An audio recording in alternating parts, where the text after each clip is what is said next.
Bonjour à tous, aujourd'hui on est mercredi le 24 juillet, il est 10h06 et on commence la troisième partie du livre La quatrième dimension Twilight Zone. Cette troisième partie s'intitule Hélène. Les lumières de la salle étaient légèrement trop faibles pour que l'on pût bien voir, mais maman s'en moquait bien. La musique était légèrement trop douce pour quelqu'un un peu dur d'oreille, mais maman s'en moquait bien. La plupart des gens détestent que des étrangers les regardent fixement, mais cela n'ennuyait pas maman du tout, car maman était morte. Maman était morte, et plus rien au monde ne pouvait l'ennuyer désormais. Elle ne, elle ne se souciait pas de la manière disgracieuse dont l'employé des pompes funèbres avait arrangé ses cheveux, ni des couches excessives de maquillage qu'il avait appliquées sur ses joues creuses. D'ailleurs, ses joues n'étaient plus creuses. Elles étaient remplies par le coton l'on avait soigneusement fourré dans sa bouche, et deux petits fils métalliques dissimulés au coin de ses lèvres les fixaient en un sourire définitivement paisible. Maman n'était pas incommodée par l'odeur écœurante des bouquets qui se tenaient déjà dans l'atmosphère chaude de l'étouffante salle de repos. Elle ne se tourmentait pas quant au prix du cercueil bien trop coûteux dans lequel elle reposait, et elle ne se tracassait pas pour savoir comment on allait le payer. Les soucis de maman avaient pris fin, et pour le moment, Hélène l'enviait triste. Plus d'ennui, plus de larmes, ça c'était pour les vivants. Debout à côté du cercueil, Hélène Foley leva les yeux sur sa sœur Viviane. C'était Viviane qui versait des larmes, et comme d'habitude, Hélène se retrouvait toute seule pour résoudre les problèmes. Il en avait toujours été ainsi, aussi loin que remontaient les souvenirs d'Hélène. Viviane était la beauté de la famille, une petite charmeuse, et lorsque son joli visage était gâté par les larmes, maman faisait tout ce qui était en son pouvoir pour consoler sa pauvre chérie et la voir de nouveau heureuse. Hélène n'était pas vraiment laide, mais elle n'avait pas le charme de sa sœur. Il n'y a pas que la beauté dans la vie, disait maman. Tu n'es pas vraiment belle, mais tu es intelligente. Apprends à te servir de ton intelligence et tout ira bien pour toi, tu verras. Alors Viviane avait fait son chemin dans la vie, en souriant et en faisant l'amour.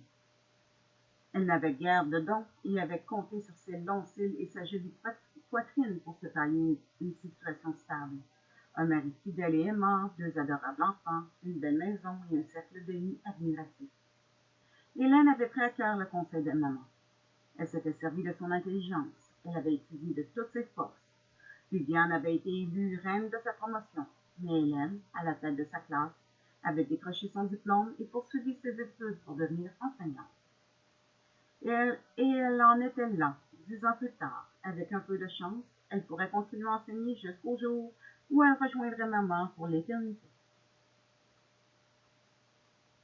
Voilà à quoi l'avait amené son intelligence et le conseil de maman. Hélène baissa les yeux pour regarder le visage de sa mère, et elle sentit la colère familière monter en elle. Puis elle soupira tout bas. Cela n'arrivait rien d'en vouloir à maman. C'était elle qui était à blâmer pour avoir suivi son conseil. Et maintenant, il était trop tard pour changer les choses. La semaine dernière, lorsque maman était morte après l'opération, Viviane avait eu une violente crise de nerfs et avait dû garder le lit, entourée de toute sa famille et réconfortée par leur inquiétude. Il avait fallu qu'Hélène vienne à la rescousse pour faire les corvées, remplir les formulaires, organiser les funérailles, s'occuper de tous les détails et régler les premiers versements. Hélène soupira de nouveau.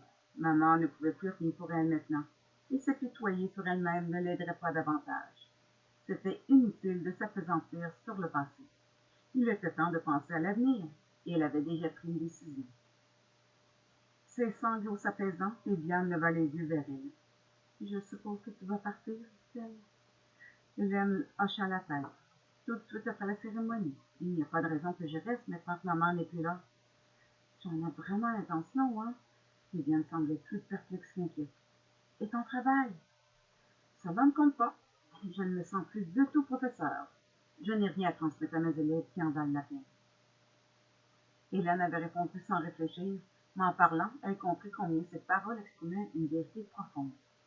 Je tournai vite, Viviane. Je dois couper avec tout cela maintenant. Je suis restée dans cette ville tant que maman avait besoin de moi. Mais je ne peux pas continuer éternellement à m'en côté. Je me sens comme tout usé à l'intérieur. Je sais ce que tu veux dire, dit Viviane. Mais à la manière dont elle pinçait les lèvres, Hélène sut qu'elle ne la comprenait pas. Pourtant, on dirait que tu ne te rends pas compte que tu laisses toute ta vie derrière toi. Hélène hocha la tête. Je le sais très bien, mais Kin Po.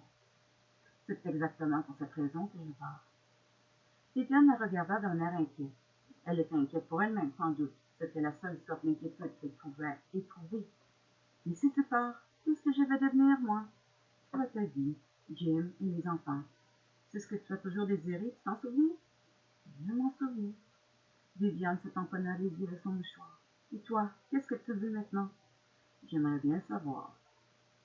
Hélène hésita un moment, écoutant les doux accords de l'enregistrement d'or, la mélodie familière qui semblait hanter le vestibule de tous les établissements de ponctuation.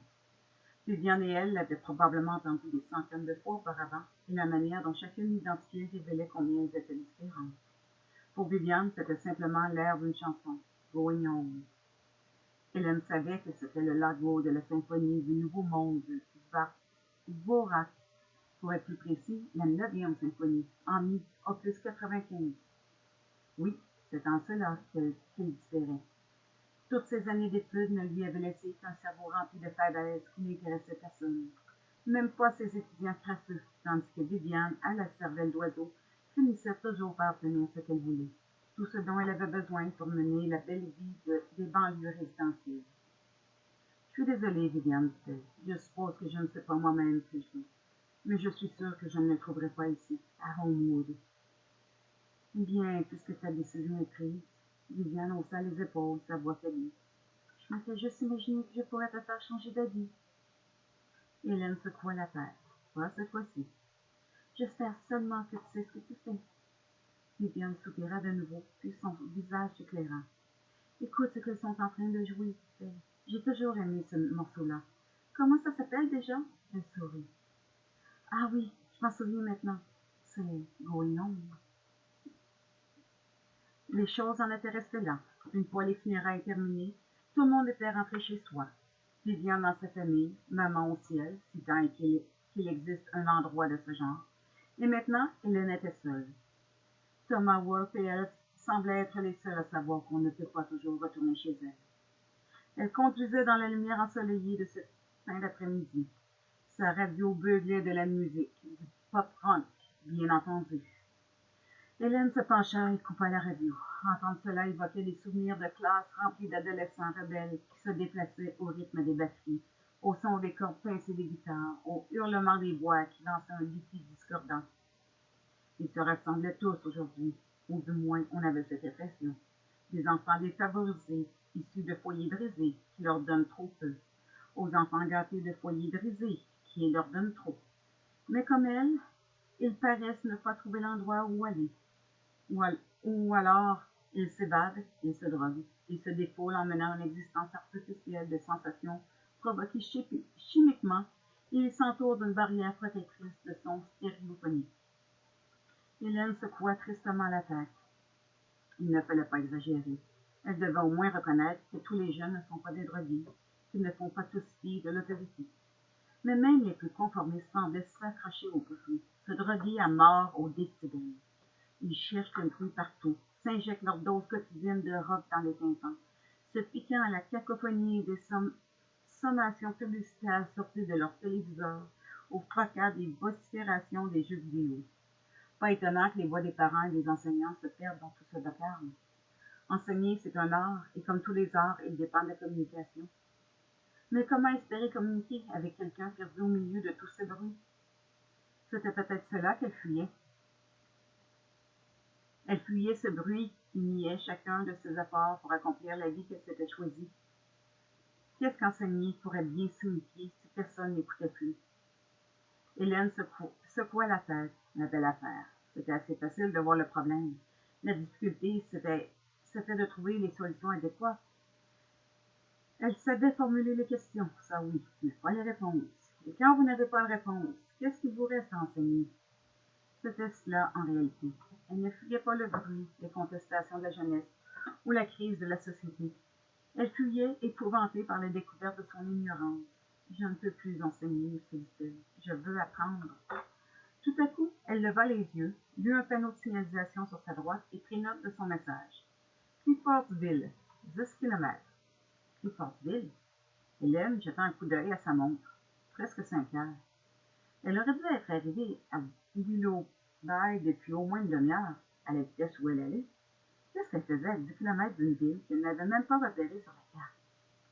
Et pourquoi n'avait pas-elle eu l'idée de l'emporter, cette carte? Elle secouait la tête. Se faire du souci comme ça au sujet de gosses qui ne font attention à rien, à quoi cela te mène-t-il? À te perdre. Voilà où ça te mène. Si tu veux vraiment apprendre, il serait mieux de commencer tout de suite. Regardant devant elle d'un air inquiet, les yeux plissés à cause des rayons obliques du soleil de cette fin d'après-midi, Hélène vit se profiler sur sa gauche une petite construction en retrait par rapport à la route. En se rapprochant, elle aperçut la recommandation formelle de l'enseigne montée sur son toit plat. Manger. Hélène avait des raisons personnelles de douter qu'il fût sage d'obéir à un ordre de ce type. Son expérience passée des restaurants en zone rurale, paumée comme celle-ci, ne lui avait laissé aucun souvenir agréable. Néanmoins, elle vira sur la gauche et entra dans le parc de stationnement aménagé devant le bâtiment dégradé par les intempéries. Il n'y avait que 2 automobiles garées à côté de l'entrée.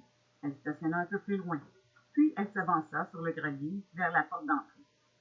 Lorsqu'il l'ouvrit, une bouffée d'air chaud lui sauta au visage. Chargée du relent bien connu de fast-food, la plus grasse qui fût, un mélange à vous soulever le cœur de frites, de petits pains à la viande et au fromage, et de pizzas surgelées soumises à l'épreuve du feu.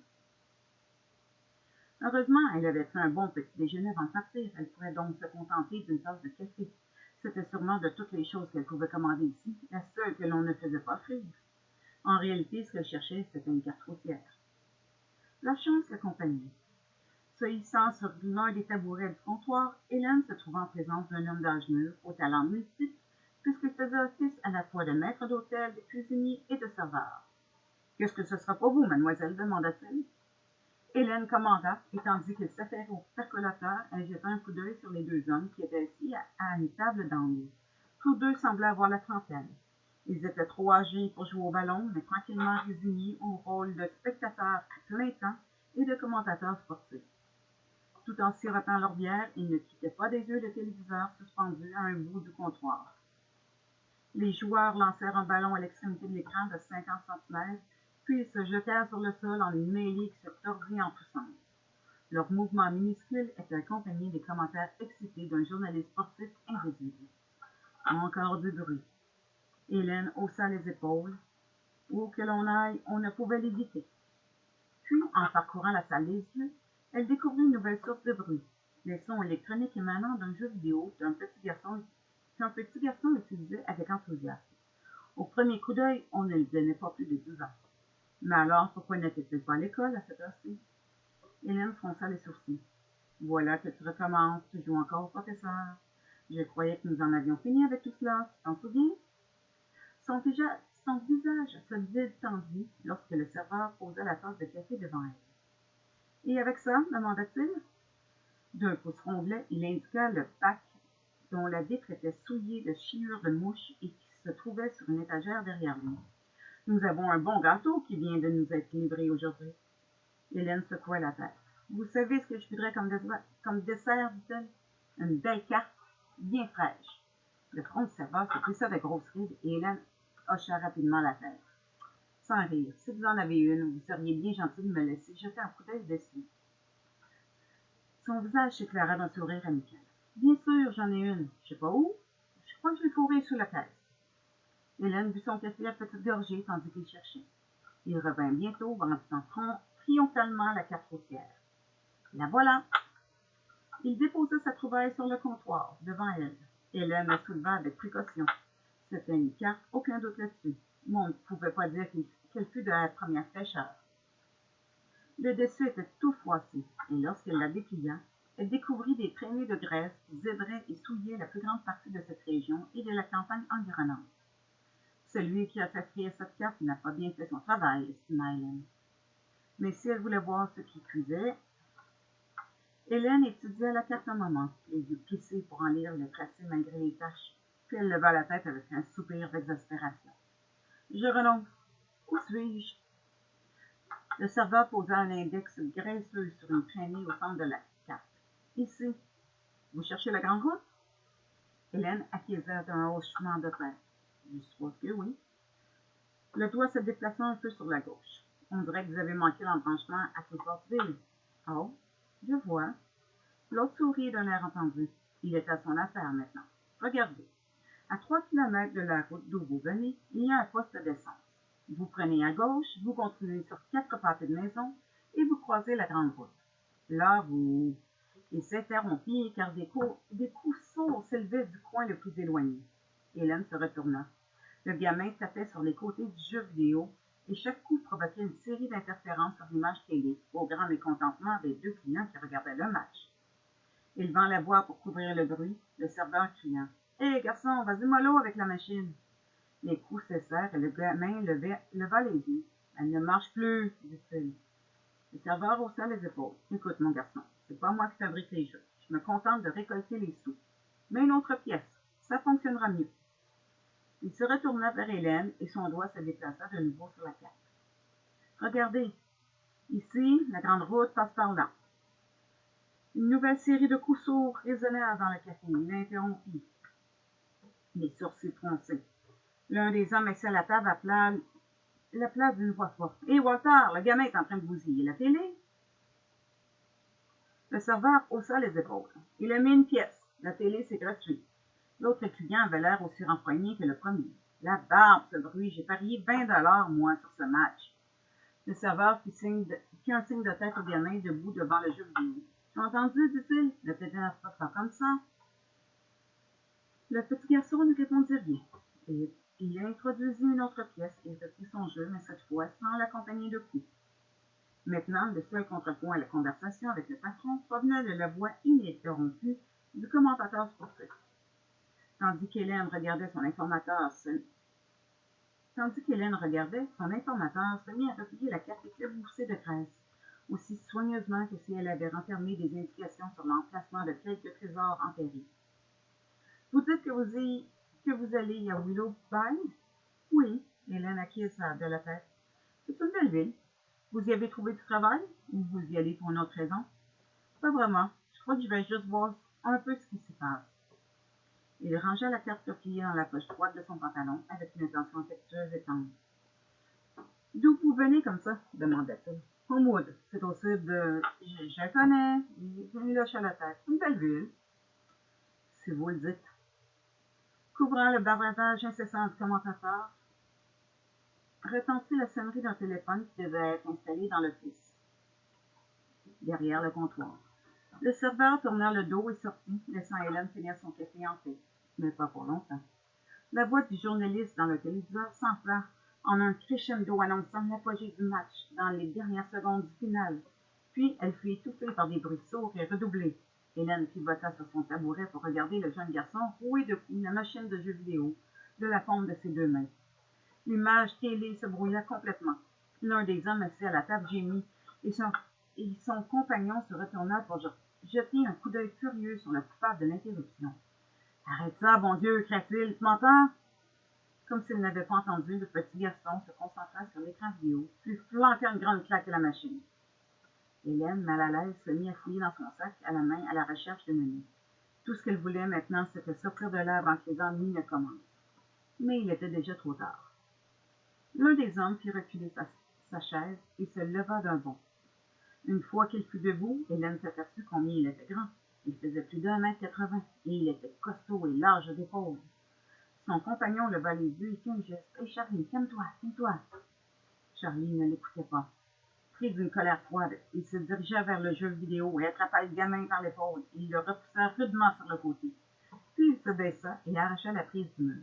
Déséquilibré, le petit garçon vacilla et vint s'écrouler contre le mur. Avant même de se rendre compte de ce qu'elle faisait, Hélène était descendue de son tabouret. « Arrêtez !» cria-t-elle. Le silence tomba brusquement. Tous les yeux se tournèrent vers Hélène qui se précipita vers le mur du fond et aida l'enfant à se remettre sur ses pieds. Leurs regards se croisèrent. À sa grande surprise, Hélène vit que le petit garçon souriait. Se détournant soudain, il courut jusqu'à la porte, l'ouvrit à la volée et fila à toute allure. Embarrassé, le costaud baissa les yeux puis revint s'asseoir à sa table. Hélène jeta un coup d'œil vers le comptoir. Le serveur les regardait et à son expression ennuyée, elle comprit qu'il était revenu à temps pour assister à l'altercation. « Je suis désolée, madame, murmura-t-il, ces types prennent le sport très au sérieux. » Hélène hocha la tête. Une jolie petite ville. Elle se dirigea vers la porte et sortit en la faisant claquer bruyamment derrière elle. Arrivée à sa voiture, Hélène introduisit la clé dans la serrure en regardant autour d'elle. Personne. Le petit garçon avait disparu. Il avait probablement couru se réfugier chez lui, et pourtant il n'avait pas eu l'air effrayé. Hélène se souvint de son sourire lorsqu'elle l'avait aidé à se relever. Il y avait quelque chose de bizarre dans ce sourire. Est-ce qu'il s'imaginait des choses, ou exprimait-il vraiment une sorte de reconnaissance secrète? Drôle de gamin. Drôle d'Hélène. Elle se glissa sur le siège du conducteur et secoua la tête en se remémorant sa résolution. Il était temps d'oublier ce qui venait de se passer, temps de réaliser son projet et d'arriver à Willowby avant la nuit. En refermant la portière, elle regarda par la vitre et remarqua à sa grande surprise que la nuit tombait déjà.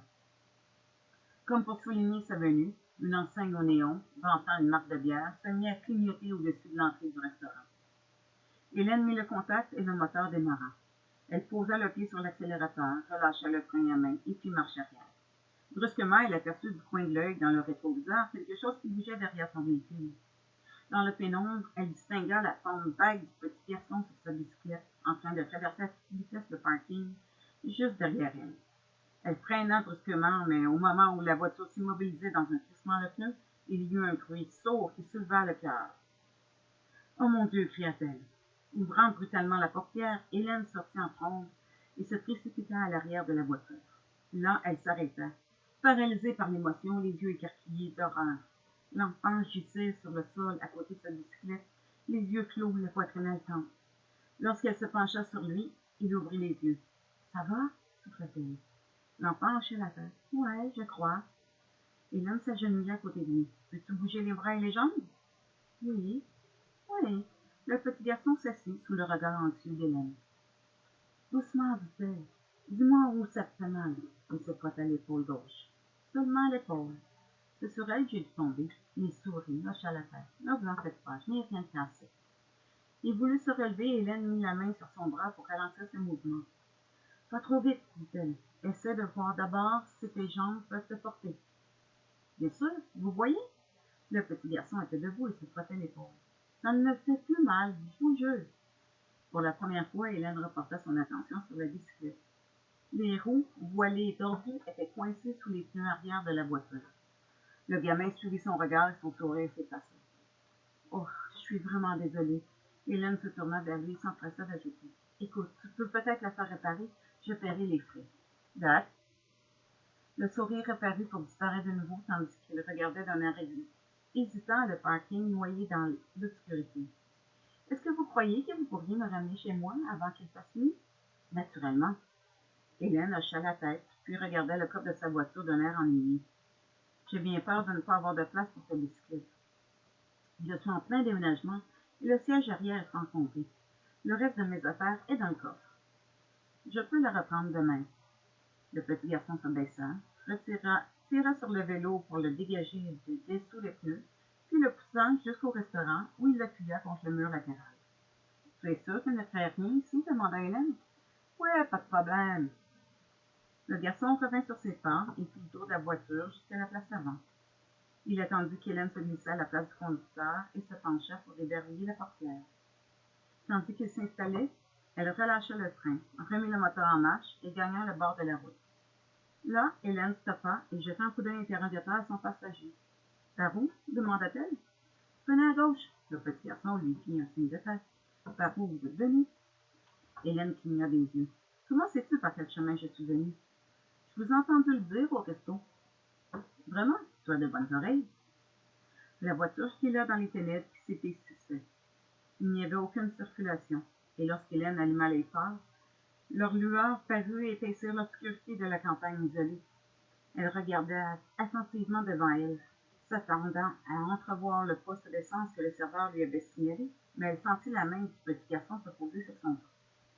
Tournez là, dit-il en indiquant une route secondaire qui bifurquait sur la droite au milieu des arbres. Hélène ralentit, étudiant d'un air hésitant la voie étroite que révélait le faisceau des phares. Le garçon sentit son indécision. Ne vous inquiétez pas, dit-il, ce n'est pas loin maintenant. Hélène s'engagea dans le trouée entre les arbres, puis, en plein phare, elle roula avec précaution sur la chaussée trouée d'ornières.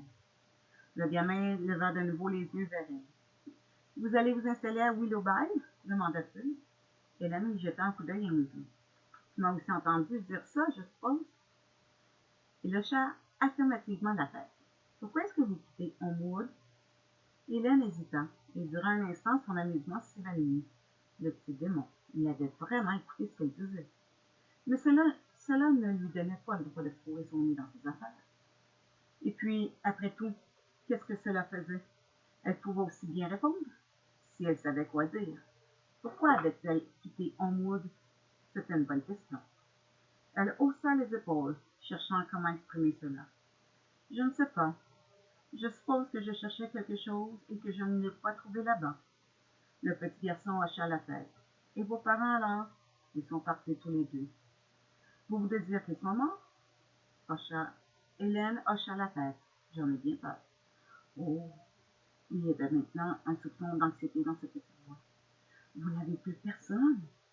Plus personne. Je suis toute seule.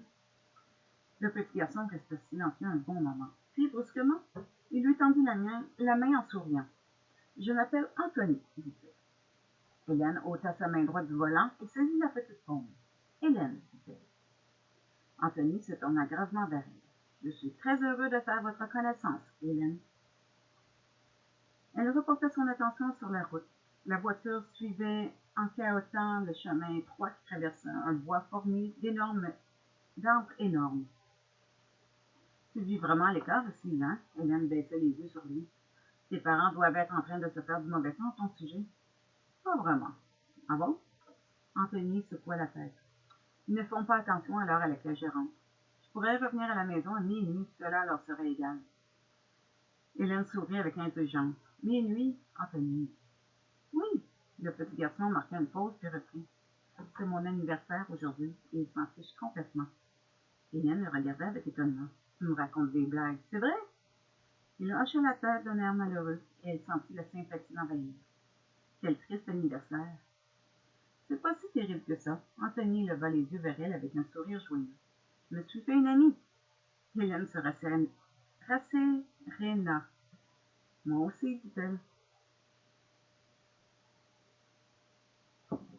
Tout à coup, la voiture sortit des bois. Hélène regardait attentivement devant elle et fut surprise de découvrir que la route continuait tout droit entre des champs d'herbes desséchés. Sous le ciel noir et sans lune, l'horizon disparaissait dans l'ombre profonde. Elle ne voyait pas la moindre lumière. Elle avait l'impression d'être au milieu de nulle part. Puis soudain, les phares de l'automobile balayèrent une maison blanche de 2 étages qui se dessina droit devant eux, au bout de la route. En approchant, Hélène nota que son architecture était victorienne et qu'elle avait l'air de sortir d'un vieux livre d'images avec sa pelouse verte entourée d'une palissade. Elle ne semblait pas à sa place du tout dans cet endroit. On lui dit tomber du ciel. Hélène se gara devant le portail en remarquant qu'une faible lueur filtrait entre les volets clos. Nous y voilà, dit Anthony. Ils descendirent et Hélène fit le tour de la voiture pour rejoindre le petit garçon qui s'avançait et ouvrit le portail. Ensemble, ils remontèrent l'allée qui partageait la pelouse bien tondue. Quelle jolie maison, murmura Hélène. Anthony parut content de sa réaction. Elle vous plaît? Hélène hocha la tête. Elle est si paisible, loin de tout, comme ça. En approchant de la porte d'entrée, Hélène fut étonnée de voir 3 automobiles garées dans l'ombre, à cause de la construction. Elle ne distinguait pas très bien les détails sous cette faible lumière, mais elle eut l'impression curieuse qu'elles étaient recouvertes d'une fine couche de poussière. Anthony suivit son regard et elle se pencha vers lui. La famille possède 3 voitures alors? Il sourit mais ne répondit pas. Il la précéda et ouvrit la porte d'entrée. Un carillon résonna faiblement sur un fond de musique à peine audible. Anthony indiqua la porte ouverte. « Entrez, dit-il. » Hélène franchit le seuil et le petit garçon la suivit en refermant la porte derrière lui. Ils étaient dans un vestibule éclairé par des appliques à l'ancienne mode. Un escalier qui menait à l'étage supérieur se déroulait en face d'eux. Maintenant que la porte était fermée, elle distinguait mieux le tempo saccadé et rapide de la musique qui semblait s'échapper de l'embrasure d'une porte sur leur gauche. Anthony prit Hélène par la main et s'avança vers cette porte-là. Puis il s'arrêta sur le seuil, suffisamment pour qu'Hélène eût un aperçu de la pièce. Alors elle découvrit l'origine de cette musique. Le rythme démodé émanait d'un téléviseur installé contre le mur du fond, et des silhouettes de dessins animés sautaient et bondissaient sur un écran à la lueur tremblotante. Ces images télévisées et l'appareil lui-même semblaient curieusement incongrus dans ce cadre. Le salon, plongé dans la pénombre, était presque la reproduction d'une gravure ancienne. Le tapis de peluche rouge était épais, les meubles rembourrés et massés. La cheminée sur le mur de droite était surmontée d'un énorme dessus de marbre. Un homme âgé et une jeune fille se levèrent de fauteuils à haut dossier, disposés face à l'écran, et ils se tournèrent vers la porte avec un air ahuri. Durant un instant, Hélène eut l'étrange impression que tous deux étaient loin d'être heureux de cette soudaine intrusion, mais presque aussitôt, un sourire éclatant qui découvrit largement leurs dents éclaira leur visage, tandis qu'ils se précipitaient en saluant le petit garçon de la tête. « Bonsoir, Anthony » dirent-ils presque en même temps. Puis ils redevinrent silencieux et reportèrent leur attention sur Hélène. De nouveau, celle-ci surprit une brève expression d'inquiétude sur leur visage qui se dissipa rapidement dans un nouveau sourire. À côté d'elle, le petit garçon aux cheveux bruns les salua de la tête, ses yeux noirs fixés sur leur visage. « C'est Hélène, dit-il. » Les traits du vieil homme se creusèrent en un sourire cordial. « Hélène, ravie de faire votre connaissance. Les aînés d'Anthony sont... »« Hello !» La voix de la jeune fille couvrit la sienne et salua la visiteuse. « C'est l'oncle Walt et ma sœur Ethel, » dit Anthony. Hélène sourit, très heureuse. Dans les minutes qui suivirent, elle eut le temps de classer ses impressions et elle nota que l'oncle Walt devait avoir la soixantaine. Bien qu'il portât une chemise sport à carreaux et un blue jeans, ses vêtements dans le vent ne pouvaient dissimuler ses épaules voûtées et la maigreur de ses membres. À l'inverse, Ethel était plus que poitelée. Elle devait avoir environ 16 ans. Et les bourrelets qui révélaient son corsage et sa jupe étaient dus sans doute à une alimentation malsaine. Son visage, encadré de longues mèches de cheveux d'un blond terne, avait une impression bovine. Le rapide examen d'Hélène fut interrompu par un bruit de voix en provenance du vestibule. « J'ai cru entendre qu'Anthony était rentré. » La question, posée d'une voix haut perchée, provoqua une réponse sur un ton plus grave et tonitruant. « Oui, c'est vrai, le voilà !» Hélène se retourna et s'écarta pour laisser pénétrer un autre couple. Tous deux avaient la quarantaine. La femme portait un corsage et un pantalon. Les vêtements de son compagnon étaient semblables à ceux de l'oncle Walt. Anthony les désigna d'un signe de tête. « Voici ma mère et mon père. » Hélène dissimula sa surprise sous un sourire. Ils avaient l'air un peu trop âgés pour avoir un fils de l'âge d'Anthony. « Heureuse de faire votre connaissance, dit-elle. Anthony la désigna d'un geste de la main. « C'est Hélène. » Le visage de la mère s'épanouit en un large sourire. « Hélène, enchantée. » L'homme sourit jusqu'aux oreilles et secoua vigoureusement la main d'Hélène d'un air amical. « Content de faire votre connaissance, jeune dame. Elle m'a reconduit en voiture, annonça Anthony. » Une réaction extrêmement chaleureuse s'éleva de tous côtés. « Vraiment? Comme c'est chic! Merveilleux! Très gentil à elle de se le donner tout ce mal. » Hélène leva timidement les yeux sur le visage enjoué qui l'entourait. « Il faut dire que nous avions eu un petit accident, » murmura-t-elle. « Un accident? » La mère d'Anthony souriait toujours, mais dans sa voix passait une note d'hésitation. Maintenant, ils la regardaient tous fixement, et elle sentit une étrange inquiétude percer derrière leur sourire affable. Toute intimidée, elle s'empressa d'ajouter d'une voix tremblante. « J'ai renversé Anthony qui roulait à la bicyclette. »« Oh! » La mère d'Anthony continua à sourire, mais sa voix la prit de nouveau. L'agitation d'Ethel fut encore plus évidente. « Renversé? Par terre? » Son père lui jeta un coup d'œil, puis se hâta de dire « Eh bien, on dirait qu'il s'en est détiré. »« Oh oui !» L'oncle Walt acquiesça de tout son cœur. « Anthony a l'air en pleine forme. »« Je l'espère, » murmura Hélène. Le père regarda le petit garçon en hochant la tête, ses yeux pétillants. Anthony a l'air en pleine forme, me semble-t-il. L'enfant se tourna vers sa mère. Est-ce qu'Hélène peut rester dîner? Oh non! Hélène secoua énergiquement la tête. Je ne voudrais surtout pas m'imposer. Vous imposer? La mère d'Anthony prit de nouveau la parole. Pas du tout. Je trouve que c'est une excellente idée. Excellente. Son mère gloussa son approbation. Bien sûr qu'elle peut rester dîner. Hélène sourit poliment. Durant un instant, elle fut tentée de refuser. Mais Anthony avait l'air d'attendre sa réponse avec une telle anxiété qu'elle finit par se laisser convaincre. Elle n'avait pas le courage de le lui refuser. Merci, dit-elle. Bien. Le père eut l'air soulagé. Alors c'est réglé. Anthony leva les yeux vers sa mère. Pourrions-nous manger bientôt? Pourquoi pas? Oui. Hélène se tourna vers elle. Si cela ne vous dérange pas, j'aimerais d'abord me laver les mains. Anthony dit bien sûr et hocha la tête avec empressement et gagna la porte. Je vais vous montrer le chemin. Merci. Hélène fit demi-tour et le suivit. La voix de la mère d'Anthony leur fit hâter le pas. À tout de suite. Le petit garçon traversait le vestibule et s'engagea dans l'escalier. Par ici, Hélène. Du rez-de-chaussée, leur parvenaient les gloussements et les glopissements d'un divertissement absurde sur fond musical. En sursautant, Hélène prit conscience que les dessins animés passaient toujours à la télévision. Ils avaient continué tout le temps où elle avait été dans le salon. Mais lorsqu'Anthony et elle arrivèrent à l'étage, les sons firent place au silence. Le petit garçon prit un couloir sur la droite. Hélène le rejoignit. Anthony, ta famille me plaît beaucoup, dit-elle. Vraiment, dit-elle d'une voix blanche et inexpressive. Oui. Hélène adressa un sourire au petit visage chéri. Et comment tu peux me dire qu'il ne faisait pas attention à toi? Voyons. Anthony la regarda d'un air maussade. Ils ne tiennent pas à moi. Hélène haussa les épaules. Eh bien, de toute mon existence, je n'ai jamais vu ma famille aussi heureuse de me voir entrer. Ils ne sont pas comme ça. Pas vraiment.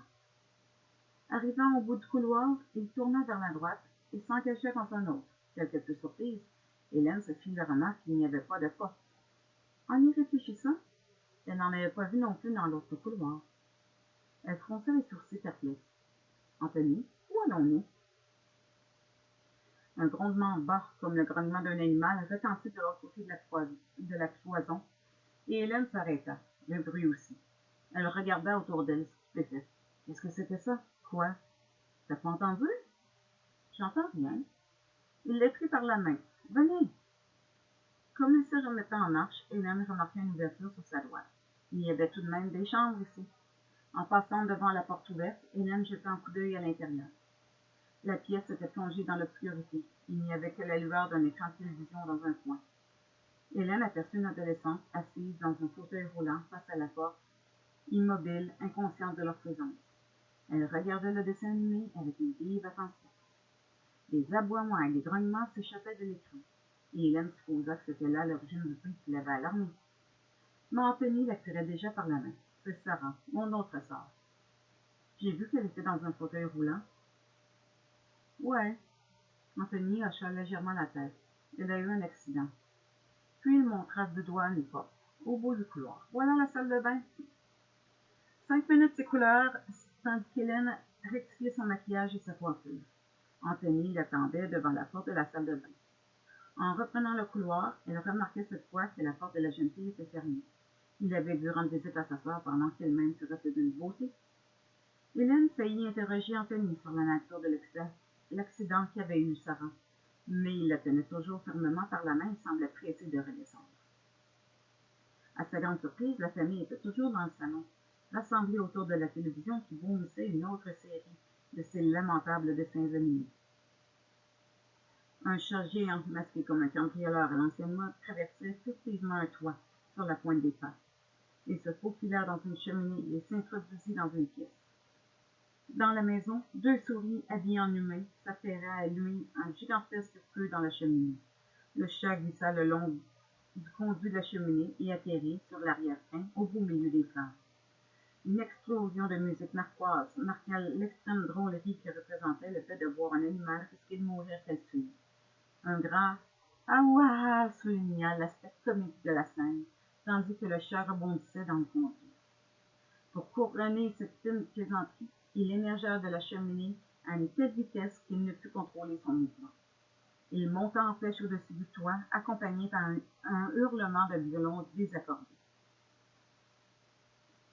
Hélène reporta son attention sur les spectateurs. En dépit de la farce qui prétendait représenter les souffrances du chat, la famille d'Anthony n'avait pas l'air de s'amuser. À la faible lueur dispensée par l'image cathodique, leurs visages semblaient tirés et hagards. Mais c'était sûrement une illusion d'optique. Dès qu'Anthony entra dans la pièce, ils se tournèrent aussitôt vers lui pour l'accueillir avec des visages souriants. « Nous pouvons dîner maintenant, » annonça-t-il.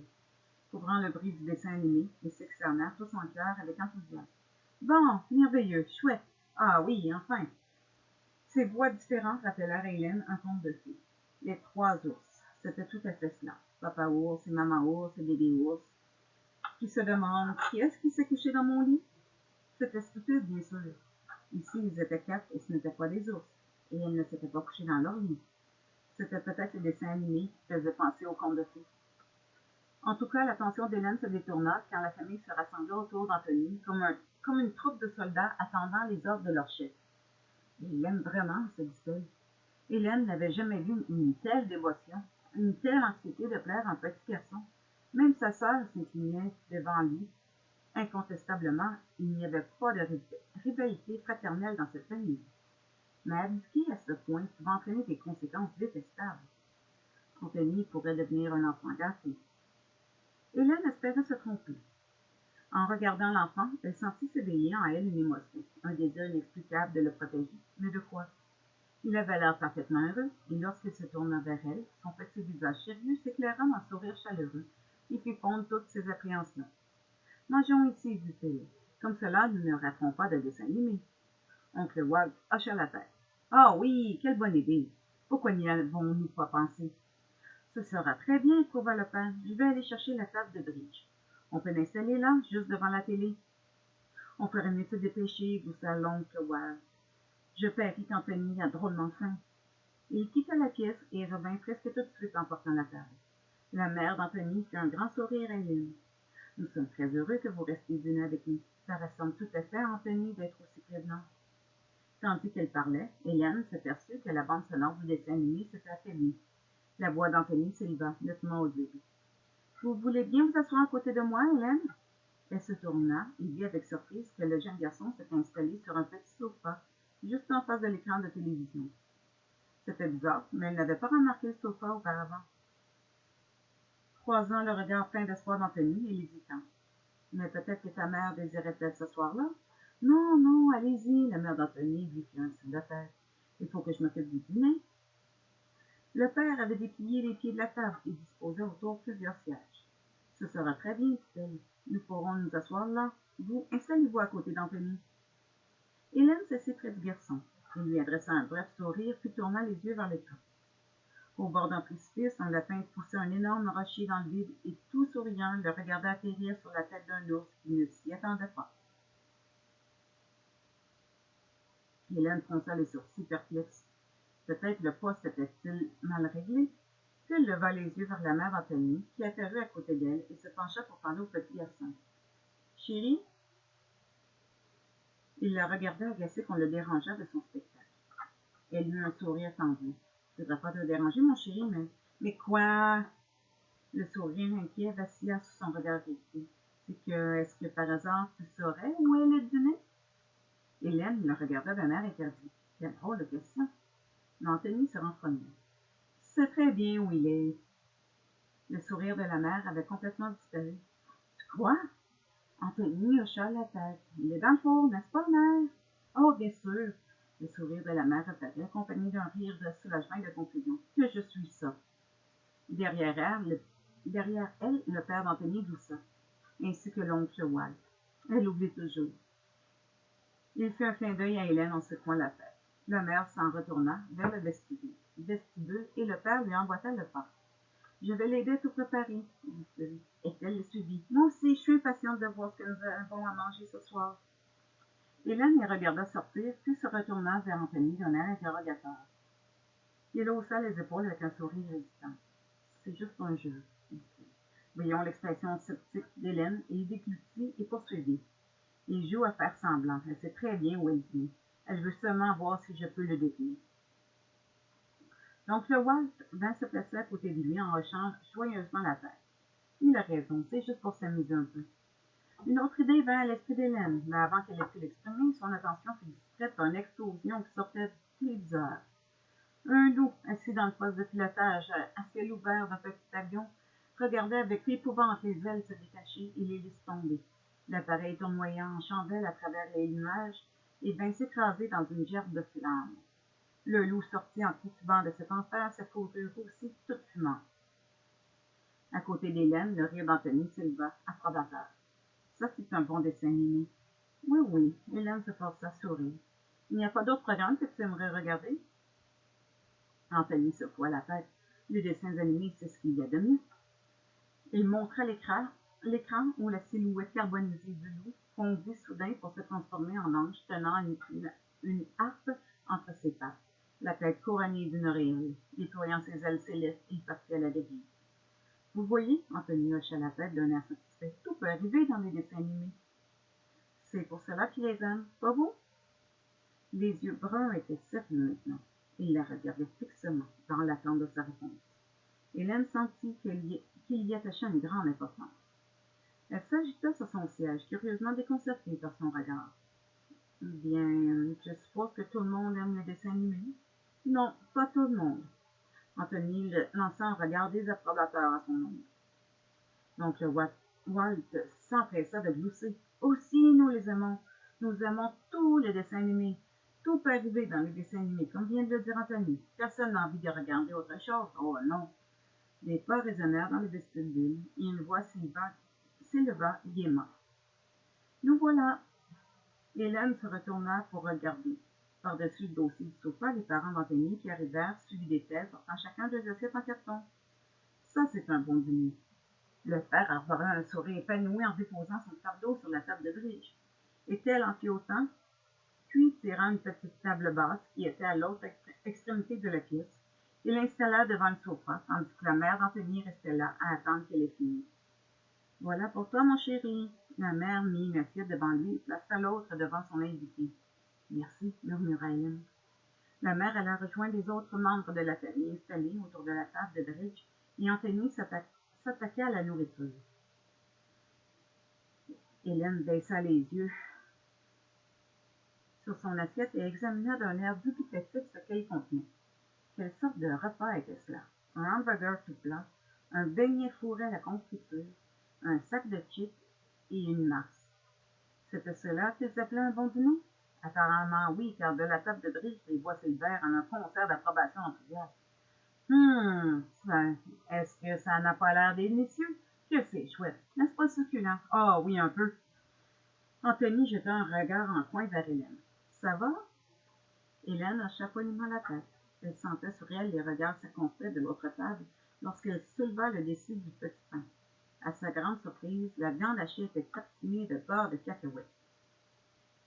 Le petit garçon leva vers elle un visage rayonnant. J'aime bien le beurre de cacahuète avec la viande hachée, c'est le meilleur. Elle parvint à sourire en refermant le petit pain et elle prit une petite bouchée pour goûter. Le silence tendu qui régnait à l'autre table fit aussitôt place à des exclamations joyeuses. Les claquements de lèvres et les appréciations enthousiastes qui accompagnent les repas dans les films publicitaires à la télévision. En les écoutant, des pensées fugitives traversèrent l'esprit d'Hélène. Aucun spot publicitaire n'avait interrompu les dessins animés. C'était étrange. Et plus étrange encore était le spectacle qu'offrait la famille d'Anthony, dévorant son drôle de dîner comme s'il s'agissait d'un repas gastronomique. Hélène se força à avaler une autre bouchée, minuscule. Oui, tout était très étrange. Une autre pensée surgit. Elle lança un regard à Anthony et formula sa question. Ta sœur Sarah ne mange pas avec nous?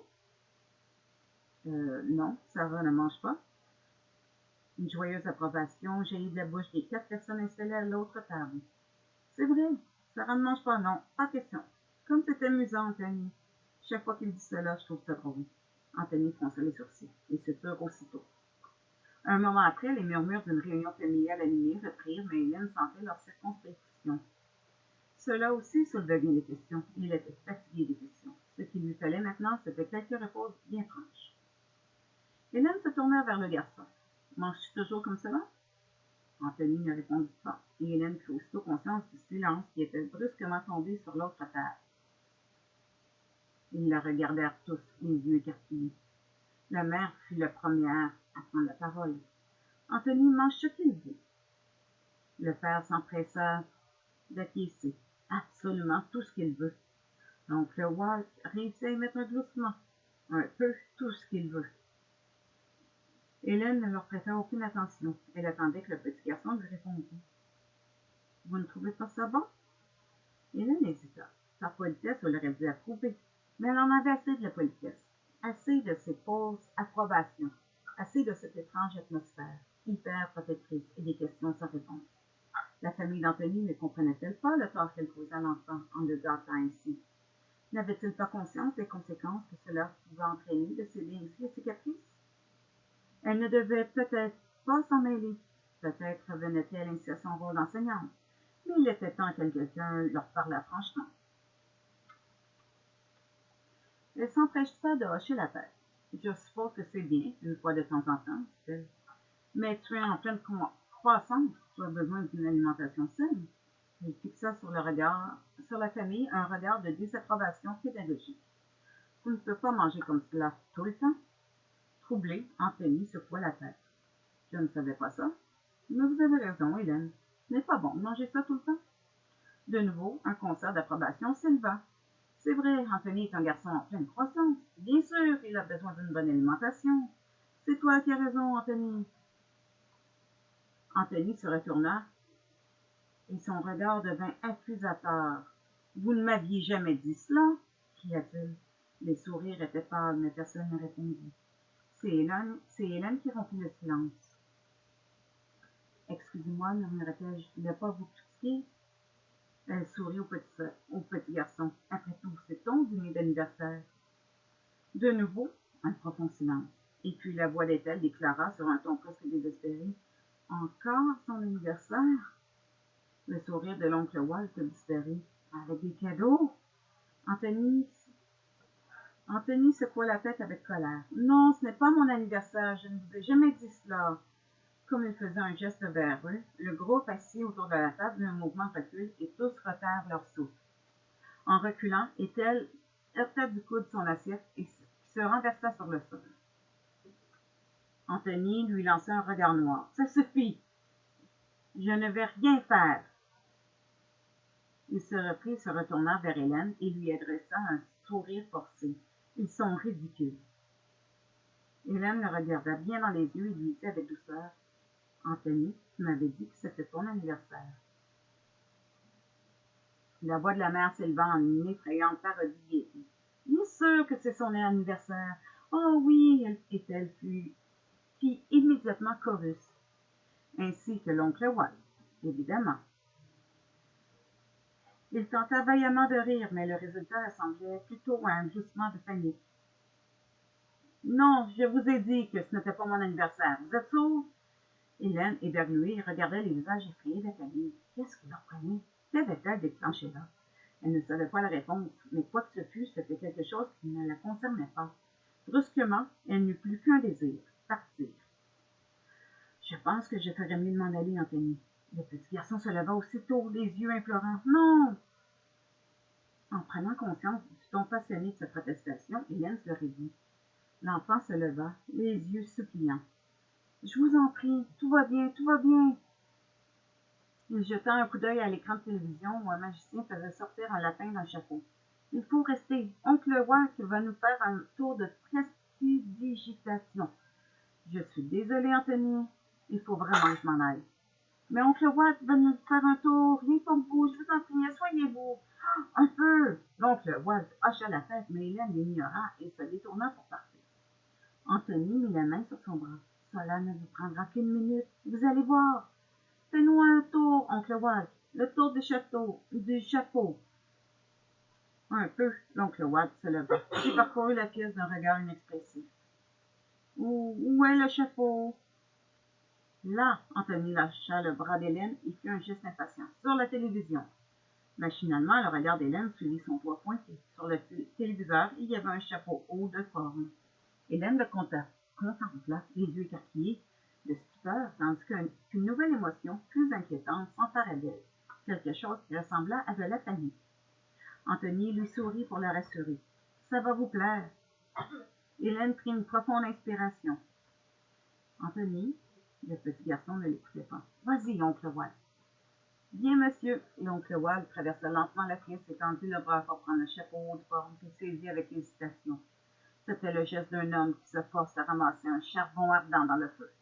Mais Anthony hocha joyeusement la tête. « Ça va vous plaire, Hélène, c'est un bon tour. » Avant qu'elle ait pu bouger, il lui prit la main et la serra très fort, puis il se tourna pour crier « Vas-y, oncle Walt, vas-y !» L'intensité de sa voix égalait celle de son étreinte. Hélène resta là, immobile, tandis qu'il se cramponnait à elle. Lentement, l'oncle Walt plongea la main dans le chapeau. Une seconde plus tard, elle en ressortit lentement en tenant un lapin-blanc. Hélène comprit qu'il réprimait un frisson de soulagement, tandis qu'il tournait vers la famille un visage livide mais souriant. « Youpi !» murmura-t-il en chevrotant. Leur applaudissement et leur rire ne furent pas plus convaincants que le sourire de l'oncle Walt. Mais Anthony leva les yeux vers Hélène. « C'est amusant, hein? Nous le faisons souvent. Vous vous plairez ici, Hélène, je vous le promets. » Hélène le regardait avec des yeux ronds. Sa panique augmenta tandis que s'élevait en arrière-fond le démentiel brouhaha approbateur de la famille. « Vous vous plairez ici, vous verrez. » Hélène les regardait tous, saisie d'effroi, et d'une secousse, elle libéra sa main. Il fallait qu'elle parte, et il le fallait. Anthony, devinant son intention, cria à l'oncle Walt. « Recommence, fais-le mieux que ça. » Avant qu'Hélène ait pu tourner le dos, la main de l'oncle Walt avait replongé dans le chapeau, puis il recula en hoquetant de surprise, les yeux fous de peur.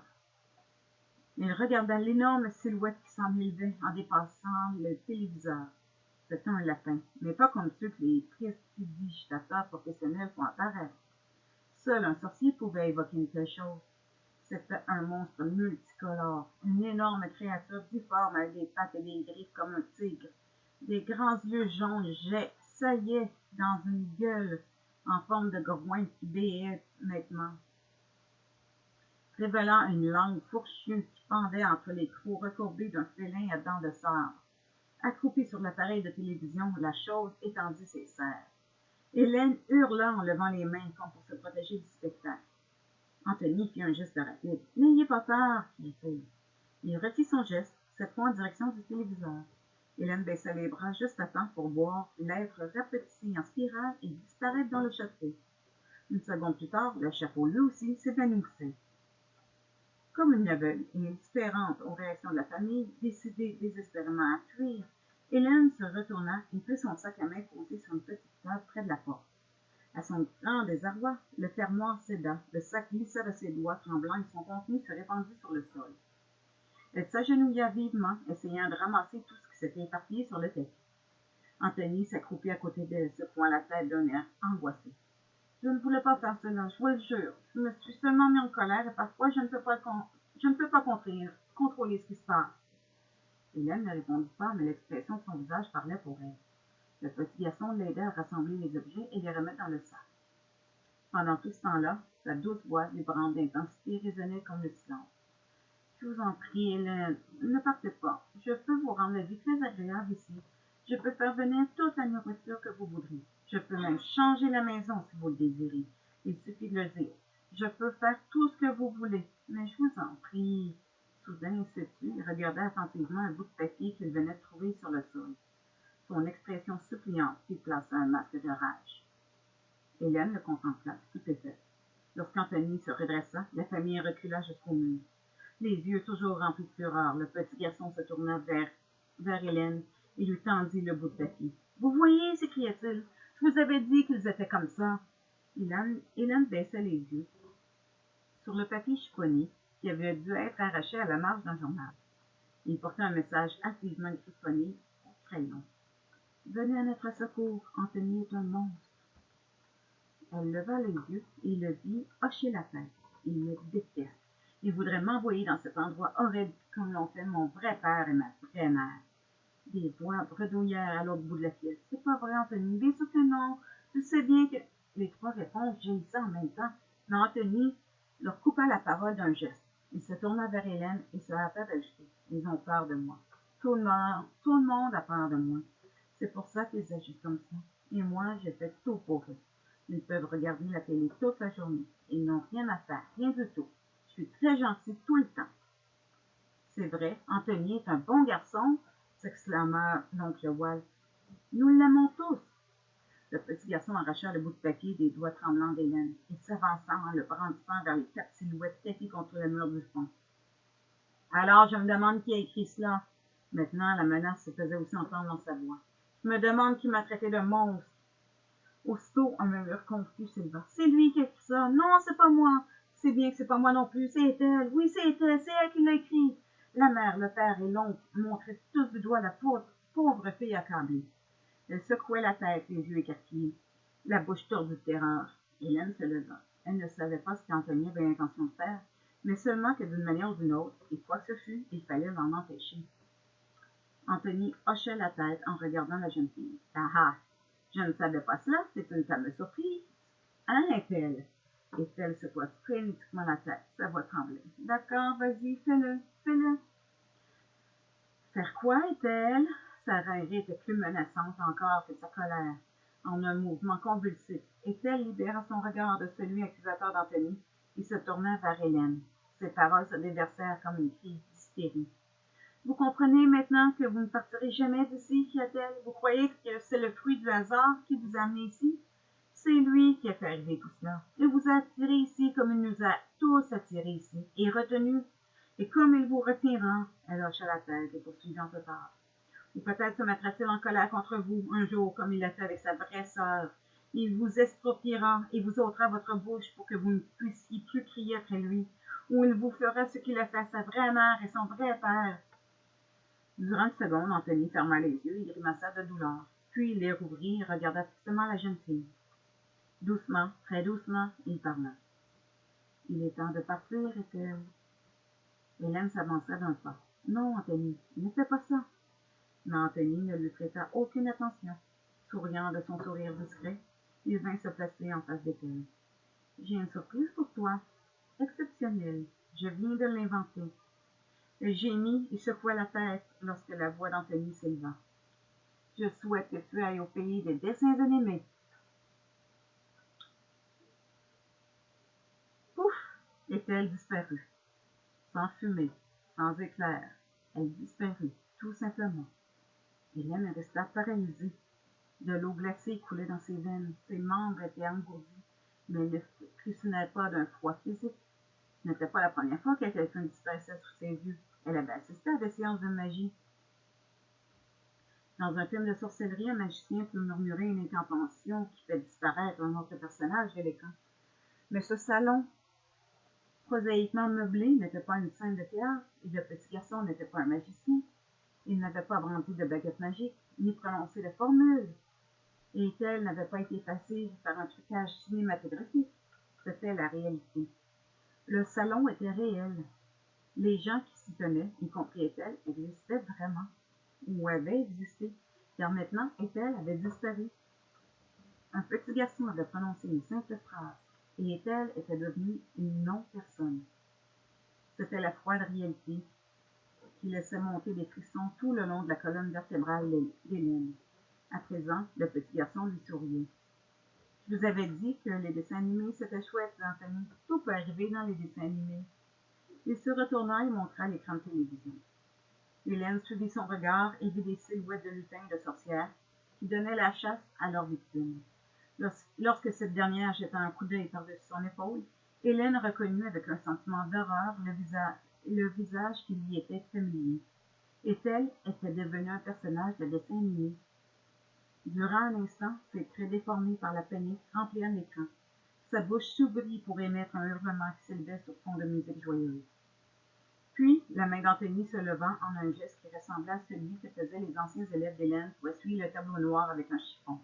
Et l'écran s'éteignit. Puf! Fini, est-elle.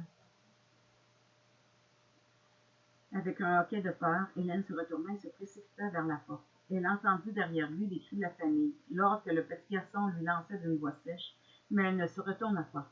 Elle traversa le vestibule en courant, arriva à la porte d'entrée et tira sur la poignée. Durant un instant épouvantable, elle la crut fermée. Mais c'est dans selon ses efforts, la porte s'ouvrit en grand. Hélène s'élança et fut repoussée à l'intérieur par une terrible rafale de vent qui se précipita en rugissant des ténèbres extérieures dans la maison. En titubant, elle se força à avancer, mais alors quelque chose roula dans l'obscurité et vint lui barrer le chemin. Occupant tout le seuil, un gigantesque globe oculaire la regardait. Hélène referma violemment la porte et se retourna en sanglotant. À demi aveuglée par des larmes de frustration et de peur, elle vit Anthony s'avancer vers elle. La colère avait disparu de son visage et avait fait place à une expression d'inquiétude mêlée de remords. « Je n'y peux rien, Hélène, dit-il. Je n'ai pas envie de blesser les gens. Si seulement vous vouliez bien revenir. » Il tendit la main et prit la sienne. Presque sans s'en apercevoir, Hélène se retrouva traversant le vestibule à ses côtés. Malgré ses sanglots, elle entendit sa voix plaintive. « Vous ne comprenez pas. Personne ne comprend. Il suffit que j'ai envie de quelque chose pour que ça arrive. » Maintenant, ils étaient de nouveau dans le salon. Clignant des yeux pour en chasser les larmes, Hélène vit la famille toujours blottie contre le mur du fond, paralysée d'horreur. À côté d'elle, Anthony parlait encore. « Je vous en prie, Hélène, il faut me croire. Je peux tout faire. Tout. »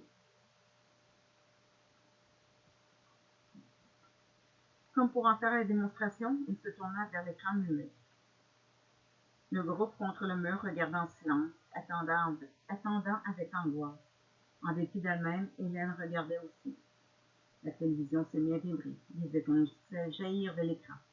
L'appareil commença à rougeoyer d'une énergie intense qui l'enveloppa comme une flamme vacillante. Avec un grincement hideux, le dessus de l'appareil se fendit en s'ouvrant, éclatant sous une force qui bouillonnait à l'intérieur. L'ouverture s'agrandit, fendant l'appareil en deux. Une forme en sortit qui monta en tournant sur elle-même, s'écroulant, grondant dans la pièce, et grossit. La silhouette tournoyante était celle d'un dragon de dessin animé, mais tandis qu'il grandissait, il se changea en quelque chose de beaucoup plus terrifiant. Quelque chose en 3 dimensions, une chose réelle et vivante, et qui palpitait.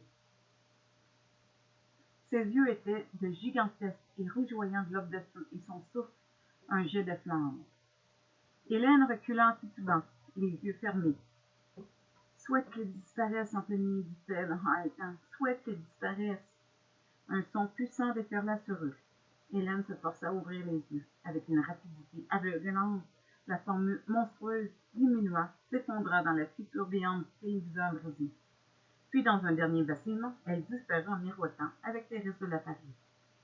Il y eut un moment de profond silence. Hélène regarda la famille collée au mur, les yeux fixés sur le petit garçon qui se tenait à côté d'elle. Lui aussi embrassa la pièce du regard, et lorsqu'enfin il se tourna vers elle, son visage était un masque de douleur. « Je déteste cette maison. Je déteste tout ce qu'il y a ici. » Pénétrée d'une résolution subite, sa voix s'éleva. « Je souhaite que tout disparaisse. » Cédant une intuition effrayante, Hélène tourna son regard vers les silhouettes blotties contre le mur. De nouveau, aucune incantation, aucune baguette magique, mais tandis qu'elle les regardait un à un, ils disparurent. La mère, le père, l'oncle Walt s'évanouirent dans le néant. La pièce elle-même se volatilisa. Hélène se retourna, fouilla des yeux les ténèbres, et elle ne vit que la nuit qui l'entourait de tous côtés. Rien que la nuit, et Anthony debout près d'elle dans cet espace vide. « Où sommes-nous » bredouilla-t-elle. Anthony la regarda d'un air morne. « Nulle part. »« Où sont les autres? » ?»« Les envoyer là où ils voulaient aller. »« Loin de moi. » Hélène baissa les yeux sur le petit garçon. Soudain, là dans les ténèbres, il avait l'air totalement désemparé, totalement désespéré. Il n'y avait plus rien de monstrueux en lui.